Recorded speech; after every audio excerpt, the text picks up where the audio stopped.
उठ दिल छू लेने वाली लव स्टोरी। साक्षी का परिवार मिडिल क्लास है। परिवार में माँ पिता हैं।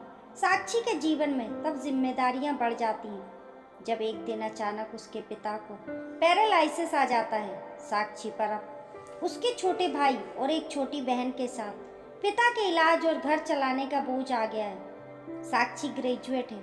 वो अब नौकरी करके सारे घर की जिम्मेदारियां संभालने रही है। उसे अब अपनी फैमिली के अलावा कुछ नहीं दिखाई दे रहा है। पिता और माँ को साक्षी पर गर्व है। साक्षी ने इस दौरान कई अच्छे रिश्तों को मना कर दिया। साक्षी को पता था कि वो अभी उसकी जिम्मेदारी बड़ी है। वो अपने घर को ऐसे हालत में छोड़कर शादी नहीं करना चाहती थी।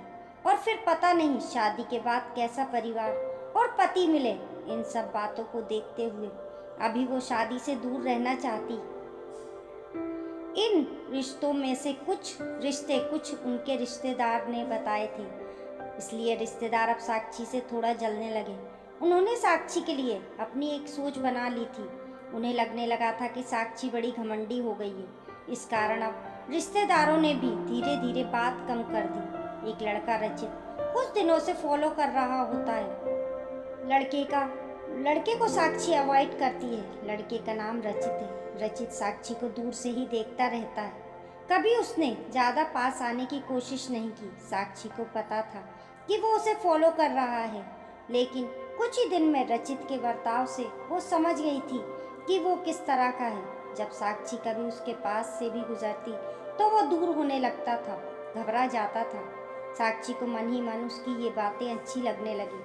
उसके दिल के किसी कोने में प्यार ने दस्तक देना शुरू कर दिया था। लेकिन एक दिन अचानक रचित का रिश्ता लेकर उसकी माँ उसके घर आ जाती है। साक्षी को पता नहीं था कि ऐसा कुछ होने वाला है। रचित की उसकी तस्वीर लेकर उसके घर आई थी। रचित अच्छे पैसे वाली फैमिली से था, एक लौता लड़का था। साक्षी के घर वाले इस रिश्ते से काफ़ी खुश थे। रचित की मम्मी ने ये बताया था कि उनका लड़का साक्षी को बहुत पसंद करता है। साक्षी को इस बात का पता चला तो उसे समझ नहीं आया कि वो कैसे रिएक्ट करे। वो उसके मन में आया कि पहले वो रचित से कुछ बात करना चाहती है। अगले दिन जब वो ऑफिस गई तब उसने सोचा था कि वो रचित से बात करेगी। रचित उसे दिखाई दिया। हमेशा की तरह वो आज भी थोड़ा दूर ही खड़ा था। साक्षी पैर जैसे जम गए हों। उसने बहुत कोशिश की लेकिन वो आगे नहीं गई। आज साक्षी की आंखों में एक अलग ही शर्म आ गई थी। लेकिन फिर ऐसा कुछ हुआ कि साक्षी की बची कुची हिम्मत भी टूट गई। रचित अपने साथ एक कट आउट लाया था जिस पर लिखा था, प्लीज मैरी मी। साक्षी ये देख पिघल गई। साक्षी के माता पिता भी इस रिश्ते को लेकर खुश थे। साक्षी को भी लगा कि शायद ये ही वो लड़का है जिसे वो ढूंढ रही थी। इन्हीं सब बातों को ध्यान में रखते हुए उसने शादी के लिए हाँ कर दी। साक्षी कुछ ही कर खुश थी। उसके मन में रचित की से बात करने की इच्छा थी, लेकिन रचित की तरफ से कोई पहल नहीं होने के कारण वो भी चुप थी। साक्षी को रचित और उसके बीच की ये खामोशी पसंद थी। शादी के लिए दोनों घर वाले जल्दी में थे, इस कारण शादी जल्दी में की गई। शादी पक्की होने के बाद ना तो रचित उसे दिखाई दिया, ना ही उसकी तरफ से कोई फोन आया। रचित शादी के दिन ही उसे कई दिनों बाद उसे दिखाई दिया है। काफी दिनों बाद साक्षी ने रचित को देखा था। साक्षी के चेहरे पर अलग थी चमक थी। वहीं दूसरी ओर रचित बहुत नर्वस लग रहा था। रचित की शादी उसकी मनपसंद लड़की से होने जा रही थी, उससे होने जा रही थी जिससे वो प्यार करता है।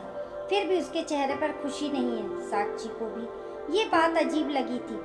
उसको अंदेशा हो जाता है कि कुछ बात है, लेकिन अब बात सारी रचित से बात करने के बाद ही पता चलती। साक्षी और रचित की शादी हो गई। अब घड़ी आ गई थी जब साक्षी रचित से पहली बार बात करने वाली थी। सुहागरात की सेज पर वो बैठी है और बाहर से कई लोगों की आवाज़ आ रही है। तभी वो बैठी बैठी सोचती है कि वो उन्हें आवाज़ से कैसे पहचानेगी, क्योंकि अभी तक उसने उसकी आवाज़ सुनी ही नहीं।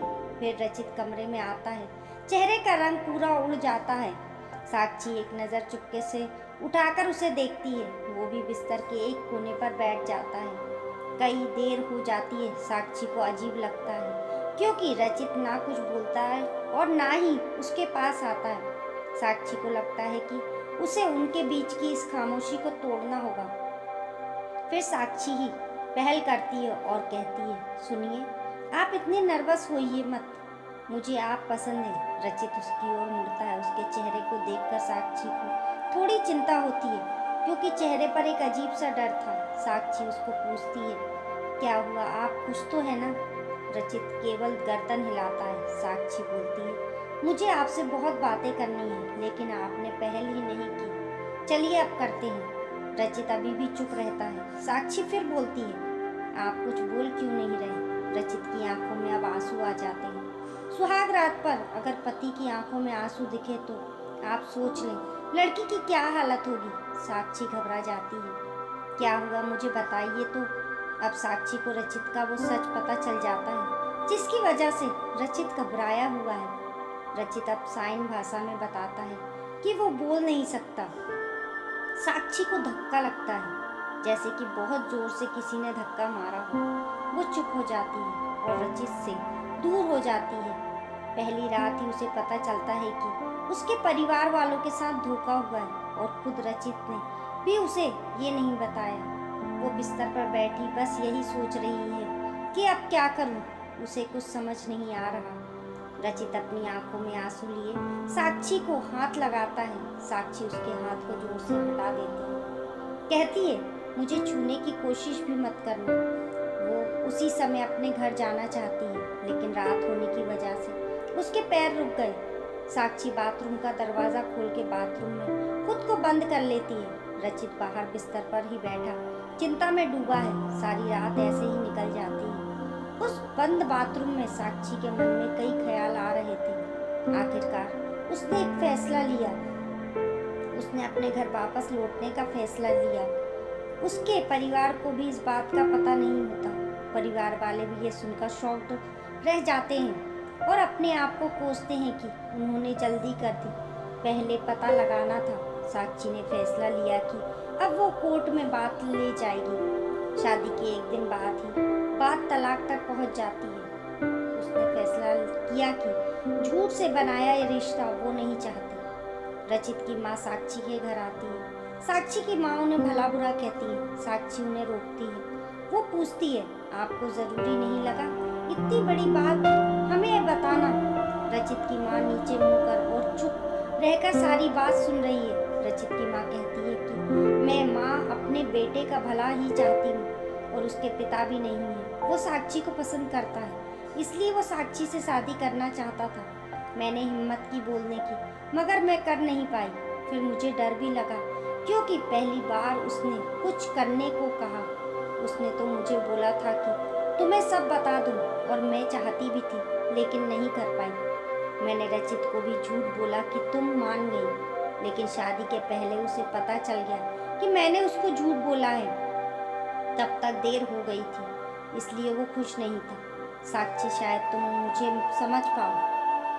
साक्षी अभी भी गुस्से में है। वो बोलती है कि मुझे रचित के ना बोलने से कोई प्रॉब्लम नहीं है। गुस्सा इस बात का है कि आपने धोखा दिया, झूठ बोला, और वो मुझे बर्दाश्त नहीं। तलाक की बात से ही रिश्तेदार तो साक्षी और उसके परिवार की इस हालत पर खुश हैं। उसने सोच लिया था कि वो रचित से तलाक लेगी और इसके लिए उसने कानूनी कार्रवाई शुरू भी कर दी। उस दिन उसके इन्हीं बातों में निकल गए। साक्षी वो अपने घर पर पहले की जीवन शैली पर लौट आती है। वो जॉब पर जाती है और कुछ दिनों बाद रचित फिर उसे दिखाई देता है, दूर से ही बस। अब वो साक्षी को देखता है। साक्षी के ऑफिस के बाहर वो लगातार आता है। 15 दिनों तक साक्षी उसे अवॉइड करती है। फिर एक दिन उसके पास जाकर बोलती है, अब ये सब करने से कुछ नहीं होगा, और मैं नहीं चाहती कि तुम कुछ नाटक करो, इसलिए यहाँ आना बंद कर दो, समझे? साक्षी की बातें वो सुन रहा है। वो साक्षी को इशारों में कॉफ़ी पीने को कहता है, लेकिन साक्षी वहाँ से चली जाती है। रचित ने अब ये रोज का काम बना लिया। एक दिन फिर वही रचित खड़ा रहता है। साक्षी उसके पास आकर कहती है, क्या चाहती हो तुम? मेरी जिंदगी खराब तो तुमने कर दी।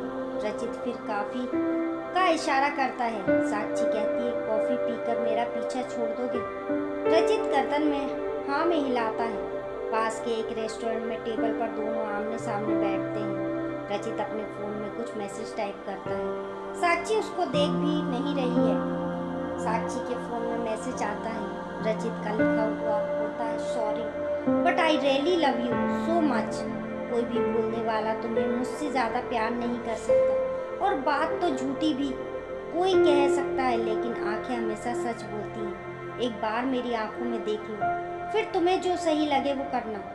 साक्षी का सारा गुस्सा मैसेज पढ़ते ही चला गया। वो धीरे से अपनी आंखें उठाकर रचित की आंखों में देखती है और उसकी आंखों से आंसू निकल आते हैं। वो अपने आंसू को रोक नहीं पाती। फिर वो उसी संकट में पड़ जाती है जहाँ उसके सामने कई सवाल रहते हैं। रचित टेबल पर रखे साक्षी के हाथ पर अपना हाथ रखता है। साक्षी बोलती है अपनी इमोशनल लाइन और भोली शक्ल से, तुम्हारी गलती नहीं छिप जाएगी। अब दोनों के बीच में एक अजीब सी चुप्पी बन गई। रचित को लगता है कि साक्षी ने उसे अभी भी शायद माफ नहीं किया। वो अपना हाथ साक्षी के हाथ से हटाकर जाने की कोशिश करता है, लेकिन इस बार साक्षी उसका हाथ पकड़ लेती है। बोलती है, पहले ऐसी बात नहीं लिख सकते थे, मुझे आज तक कभी किसी ने ऐसे नहीं समझाया।